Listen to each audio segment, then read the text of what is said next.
और आप सबको मेरी तरफ से हैप्पी क्रिसमस। आप लोगों को बड़े दिन की बड़ी खुशी जो है वो मुबारक हो। और ये जो बड़ा दिन आज के दिन को कहा जाता है, इसीलिए कहा जाता है क्योंकि आज के दिन की जो मनाने की जो वजह है, जो रीजन है, वो बहुत बड़ी है। और ये किसी एक कौम एक कबीले के लिए नहीं बल्कि तमाम नस्ल इंसानी के लिए है, क्योंकि खुदावंद यीशु मसीह इस दुनिया में आए और खुदा का कलाम हमें बताता है कि खुदा ने दुनिया से ऐसी मोहब्बत रखी। किससे मोहब्बत रखी? दुनिया से। किसी कौम से नहीं, किसी मजहब से नहीं, बल्कि दुनिया से ऐसी मोहब्बत रखी कि अपना इकलौता बेटा बख्श दिया ताकि जो कोई उस पर ईमान लाए वो हलाक ना हो बल्कि हमेशा की जिंदगी पाए। ये वजह बताई गई है कलाम के अंदर खुदावंद यीशु मसीह की इस दुनिया में आने की। हर एक नबी, हर एक पैगंबर जितने भी इस दुनिया में आए हैं, खुदा ने उनको अगर चुना है तो किसी वजह से कोई काम दिया है उनको, उस वजह से उनको चुना गया है। खुदावंद यीशु मसीह को इस दुनिया में क्यों भेजा गया, उसकी वजह बताई गई है मुकद्दस यूहन्ना के इंजील में कि खुदा ने दुनिया से ऐसी मोहब्बत रखी कि अपना इकलौता बेटा बख्श दिया ताकि जो कोई उस पर ईमान लाए वो हलाक ना हो बल्कि हमेशा की जिंदगी पाए। अब हम आज का दिन जो मनाते हैं, अब मोस्टली हम देख रहे हैं कि हम लोगों के दरमियान बहुत से फिरके भी जन्म ले रहे हैं और आज के दिन की कुछ लोग जो है वो मुखालफत भी करते हैं।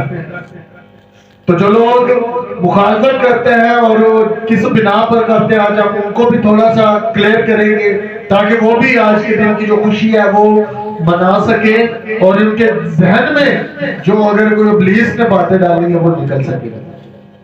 पहली बात तो यह कि क्रिसमस कोई आजकल या अभी का बनाया हुआ त्योहार नहीं है कि हम कह लें कि अचानक से शायद ये वजूद में आ गया।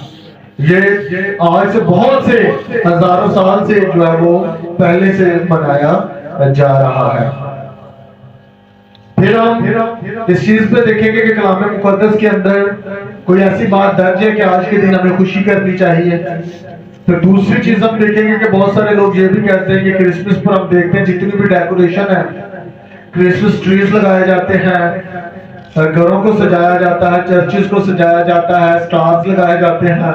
बहुत सारे लोग ये भी कहते हैं कि जी ये फजूल खर्ची है और इसकी ये जो पैसे है ये आप सेव करके किसी गरीब को भी दे सकते हैं तो वो ज्यादा बेहतर होगा। हमें इस चीज को भी देखेंगे कि क्या हमें क्या चीज करनी चाहिए, कलाम मुकद्दस हमारी क्या इसमें रहनुमाई करता है। फिर जो एक मजीद बड़ी चीज हम देखेंगे कि खुदावंद यीशु मसीह ने जब इस दुनिया में आना था तो कुंवारी में से पैदा होना ही क्यों जरूरी था। तो सबसे पहले हम देखेंगे कि कलाम मुकद्दस हमें इजाजत देता है या कलाम मुकद्दस के अंदर कहीं लिखा है कि आज के दिन की खुशी करना या आज के दिन को सेलिब्रेट करना। तो खुदावंद के पाक कलाम में से पुराना एहतामा ज़करिया नबी का सहीफा उसका 2 बाब और उसकी 10वीं आयत, खुदावंद के पाक कलाम में लिखा है, ऐ दुख्तरे सियोन तू गा, ऐ दुख्तरे सियोन तू गा और खुशी कर। खुदा क्या कह रहा है? दुख्तरे सियोन तू गा और खुशी कर, क्योंकि देख मैं आकर तेरे अंदर सुकूनत करूंगा, खुदावंद फरमाता है। और उस वक्त बहुत सी कौमें खुदावंद से मेल करेंगी और वो मेरी उम्मत होंगी, मैं तेरे अंदर सुकूनत करूंगा। हमें क्या पढ़ा है कि हमने, खुदावंद क्या फरमा रहा है? अपनी कलीसिया से फरमा रहा है, अपने लोगों से कि तू गा और खुशी कर। ये कौन कह रहा है? खुदा कह रहा है। और किस दिन के लिए कह रहा है कि गा और खुशी कर?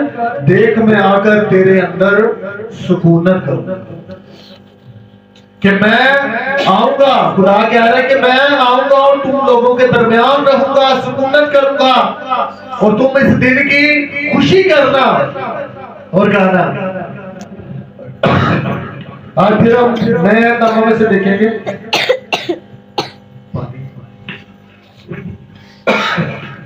फिर हम देखेंगे नए तमाम में से मुकद्दस लूका की मार्फत लिखी गई इंजील उसका 2 बाब उसकी 10वीं आयत।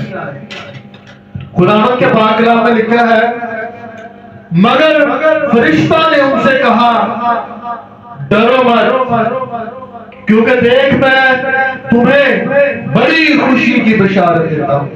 फरिश्ते ने क्या कहा है कि तुम डरो मत, बल्कि मैं तुम्हें खुशी की बिशारत देता हूं जो सारी उम्मत के वास्ते होगी।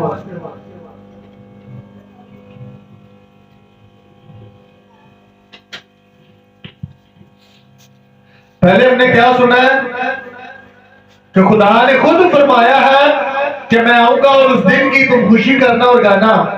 नया ड्रामा में फरिश्ता आगे बता रहा है कि मैं वो खुशी की बिशारत तुम्हें देने आया हूं, और ये सिर्फ तुम्हारे लिए नहीं है, जो सारी उम्मत के वास्ते होगी से मुराद हमें पता चलता है कि जो आगे भी लोग यीशु की कलीसिया में शामिल होंगे, पाक कलीसिया में शामिल होंगे, ये खुशी की खबर उनके लिए भी होगी, जिससे हमें पता चलता है कि आज के दिन को मनाना और इसकी खुशी करना जो यीशु मसीह पर ईमान रखते हैं उन पर फर्ज है। और फरिश्ते ने खबर क्या दी है कि आज दाऊद के शहर में तुम्हारे लिए एक मुनज्जी पैदा हुआ है, यानी मसीह खुदावन, और उसका तुम्हारे लिए ये निशान है कि तुम एक बच्चा को कपड़े में लिपटा और चरनी में पड़ा हुआ पाओगे, और यकायक उस फरिश्ता के साथ आसमानी लश्कर की एक गिरोह खुदावन की हमद करती ये कहती ज़ाहिर हुई कि आलमे बाला पर खुदा की तमजीद हो और जमीन पर उन आदमियों में जिनसे वो राजी है सुना। खुदा के बाद के कलाम के पढ़े और सुने जाने से हम सबको बरकत मिले, आमीन।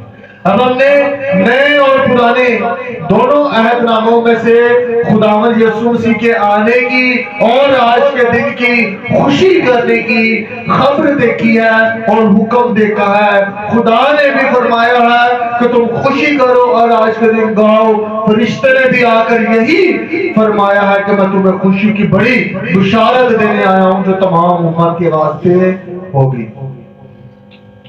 इसलिए आज के दिन की खुशी करना वो बहुत ज्यादा जरूरी है, क्योंकि आज के दिन बताया गया कि एक मुनज्जी पैदा हो गया।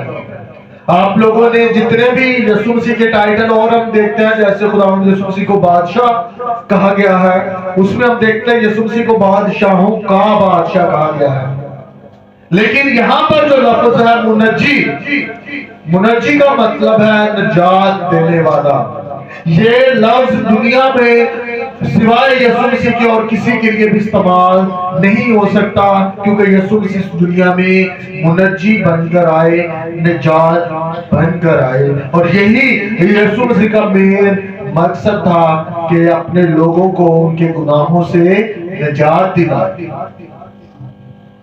लेकिन आज हम देखते हैं मुख्तलिफ जगहों पर जो है वो आज के दिन की डेकोरेशन बड़ी बड़ी कहने के हम देखते हैं कि ट्रीज लगाए जाते हैं, बड़ी खूबसूरती से इस चीज को बयान किया जाता है, चर्चिस के अंदर किया जाता है, और इस पर कुछ लोग जो इस तरह के सवाल करते हैं कि ये जी फजूल खर्ची है।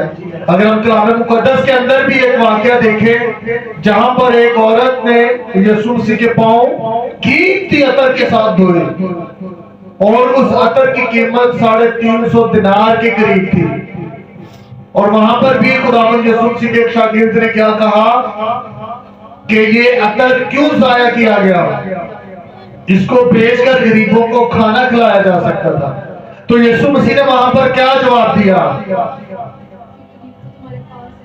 गरीब गुरबा तो हमेशा तुम्हारे पास है, लेकिन जो मोहब्बत इसने मेरे लिए दिखाई है, मैं तुमसे सच कहता हूं कि जहां कहीं मेरे इंजील की मुनादी की जाएगी इसका जिक्र लाजमी किया जाएगा।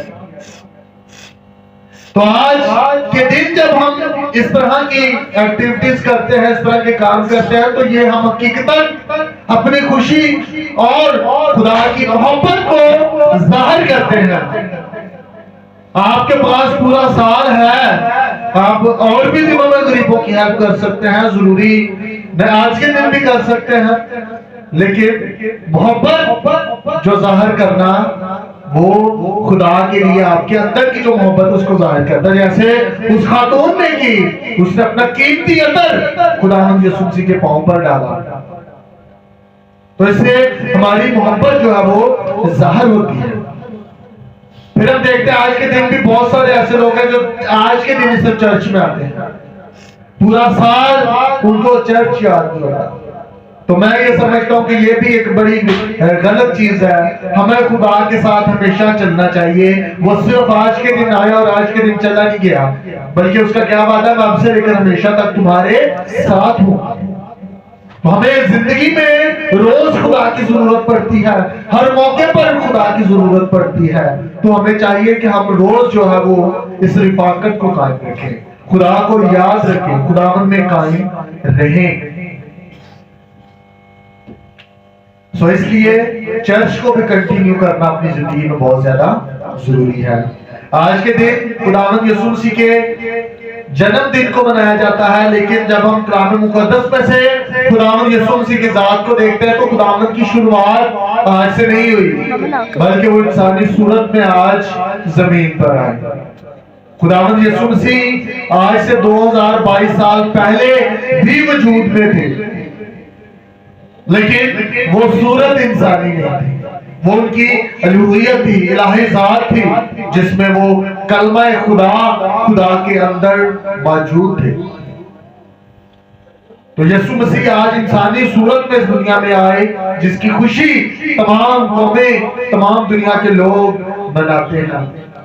लेकिन यहाँ पर हमें एक चीज का भी बड़ा ख्याल रखना है। जब हम इस तरह की चीजें करते हैं तो आज बहुत सारे लोगों ने क्रिसमस के स्टेटस लगाए होंगे, बहुत सारी जगहों पर हम कहने की खूबसूरती करते हैं, डेकोरेशन करते हैं, लेकिन उसमें हम क्या करते हैं, बाइबल की वर्स को लगाना भूल जाते हैं, स्लीव के निशान को लगाना भूल जाते हैं। हम सारा फोकस जो है वो अपना कहने के सेंटा पर और सिर्फ डेकोरेशन पर, क्रिसमस ट्री पर ले आते हैं। ना सेंटा क्लॉज मसीहत को शो करता है, ना क्रिसमस ट्री मसीहत को शो करती है, ना रंग बिरंगी लाइटें मसीहत को शो करती हैं। मसीहत को अगर कोई साइन शो करता है तो वो सलीब का निशान है जो मसीहत को शो करता है। इसलिए कहीं पर भी आप जाएं या कहीं पर भी हो, या बाइबल के वर्स को पेश करें या सलीब को पेश करें, जिससे पता चल सके कि इस त्योहार को मनाने वाला कोई मसीही है। हालेलुया। इन चीजों को अपनी जिंदगी में लेकर आना बहुत ज्यादा जरूरी है हमारे लिए, ताकि हम हकीकी तौर पर मसीहत को शो कर सकें। अब जैसा कि हम सब जानते हैं कि आज के दिन जो है वो एक बड़ा पैगाम होता है, और ये खुशखबरी थी कि देखो एक कुंवारी हामला होगी और उसके बेटा होगा और वो उसका नाम अमानुएल रखेगी, जिसका तर्जुमा है कि खुदा हमारे साथ। फिर हम देखते थे जब फरिश्ता मुकद्दसा मरियम के पास आया और उसने मुकद्दसा मरियम को बताया कि देख तू हामला होगी और तेरे बेटा होगा और उसका नाम यीशु रखना। आखिर एक कुंवारी को ही क्यों चुना गया, एक कुंवारी के बारे में ही आज के दिन के लिए क्यों पेशन गोई की गई? क्योंकि जो गुनाह इंसान के अंदर चल रहा था जब आदम ने गुनाह किया, ये बात हमेशा याद रखें, जो गुनाह आप करते हैं, गुनाह खून से कन्वर्ट होता है, गुनाह आपके खून में जाता है। जो बुराई आपके अंदर है, जो गुनाह आपके अंदर है, वो आपके खून के जरिए से आपके बच्चों के अंदर भी वो गुनाह जाएगा। जब हाबिल को कत्ल किया गया तो खुदा ने क्या कायन से फरमाया कि तेरे भाई का खून मुझे पुकारता है, क्योंकि उसके साथ गलत हुआ है। तो इसी तरह आज हम जो गुनाह करते हैं वो गुनाह हमारे जिस्म पर नहीं रहते, जिस्म पर नहीं लिखा जाता कि ये गुनाह इसने किया है। वो किसी के मतलब कहने के चेहरे पर नहीं लिखा होता कि ये बंदा गुनाहगार है। वो गुनाह आपके खून के अंदर जाता है, और इसीलिए खुदा ने कहा था कि मैं 7 पुश्तों तक भी जो है वो तेरे गुनाह का बदला दूंगा। तो जो गुनाह आदम ने किया तो हमने देखा कि वो ऑटोमेटिकली उनके बच्चों के अंदर कन्वर्ट हुआ। उन्होंने किसी फिल्म में नहीं देखा था कत्ल करना, उन्होंने किसी चीज में भी गुनाह करना नहीं देखा था, लेकिन उनके अंदर गुनाह था जिससे उनके अंदर लालच आई, गुस्सा आया और उसने अपने भाई को मार डाला। आज हम देखते हैं छोटे छोटे बच्चे होते हैं लेकिन उनके अंदर भी एक गुस्सा होता है, उनके अंदर भी कह लेके हम देखते हैं बच्चे, छोटे बच्चे भी गालियां दे रहे होते हैं, गुस्से में आते हैं। ये चीजें कहां से होती हैं? उनको कोई सिखाता नहीं है। ये चीजें खून से उनके अंदर जाती हैं और कन्वर्ट उनके अंदर होती है, जिससे हमें ये चीजें देखनी नजर आती है, जिससे इंसान जब बड़ा होता है तो उसके अंदर वो चीजें बढ़ती जाती है। इसीलिए खुदावंद यीशु मसीह ने भी ये शर्त रखी थी हमेशा की जिंदगी पाने के लिए कि नए सिरे से पैदा होना बहुत ज्यादा जरूरी है, क्योंकि जो पहले आप जिस्मानी पैदाइश है वो गुनाह की है, आपके खून में जो गुनाह है वो आपके अंदर है, तो आप 100% पाक नहीं हो सकते। तो इसलिए नजात का जो बना था, जिसका कफारा देना था, उसका पाक होना बहुत ज्यादा जरूरी था। तो इस दुनिया में सिवाय खुदा की जात के कोई भी पाक नहीं है। तो इसलिए खुदा ने अपने कलाम को मुजस्सम किया और एक कुंवारी के थ्रू इस दुनिया में आए ताकि उसके अंदर वो गुनाह ना हो, वो तमाम गुनाहों से पाक हो। और इसीलिए हमने देखा कि खुदावंद यीशु मसीह की आप जिंदगी पढ़े तो ये खुदावंद यीशु मसीह की बहुत बड़ी खूबी है कि उनकी जात के अंदर कोई भी गुनाह नहीं था। इस दुनिया में आप जितने भी बड़े उलमा देख ले, पैगंबर देख ले, किसी को भी देख ले, वो तमाम इंसान की पैदाइश है और उनके अंदर कन्वर्टेड जो कह रहे कि मारूसी गुनाह है वो उनके अंदर मौजूद है, क्योंकि वो इंसान के खून की पैदाइश है। इसीलिए खुदा का बंदा दाऊद भी अपने ज़बूर में क्या फरमाता है कि मैनू विच गुनाह दे जम्मिया मेरी माई, विच गुनाह दे जम्मिया मेरी माई। अब उसका मतलब ये वो मौरूसी गुनाह को जाहिर कर रहा है, जिससे हमें पता चल रहा है कि अगर दाऊद बादशाह नबी होकर वो ये फरमा रहा है कि मैनू विच गुनाह दे जम्मिया मेरी माई, यानी कि वो गुनाह जो मौरूसी गुनाह है जो आदम से चलता आ रहा है खून के वसीले से, वो गुनाह मेरे भी अंदर है। इसलिए मैं खताकार हूं, मैं खता कर जाता हूं। इसीलिए मुकद्दस पौलुस रसूल भी कहते हैं कि जो मैं नेकी सोचता हूं वो कर नहीं पाता, लेकिन जो बदी व बुराई मैंने सोची नहीं होती वो मुझसे हो जाती है। वो कैसे होती है? क्योंकि हमारे खून के अंदर वो गुनाह है। तो यीशु मसीह ने इस दुनिया में आए और इसलिए वो इस पाकीज़ा तरीके से इस दुनिया में आए कि कोई भी जात उनके अंदर किसी किस्म का गुनाह ना पा सके और खुदा बाप के हुजूर उसके जो जान का नजराना है, जो फिदिया है, वो कबूल हो सके। और फिर जो कोई उस पर ईमान लाए और जो यीशु मसीह के रूह के वसीले से पैदा हो, उस पर गुनाह का और सजा का कोई भी इख्तियार ना हो। Hallelujah, hallelujah. मैं उम्मीद करता हूं कि मैंने बड़ी आसान लफ्जों में समझाने की कोशिश की और आप लोगों को समझ में आया होगा कि खुदावंद यीशु मसीह क्यों और कैसे इस दुनिया में आए और उनका हकीकी मकसद क्या था इस दुनिया में आने का।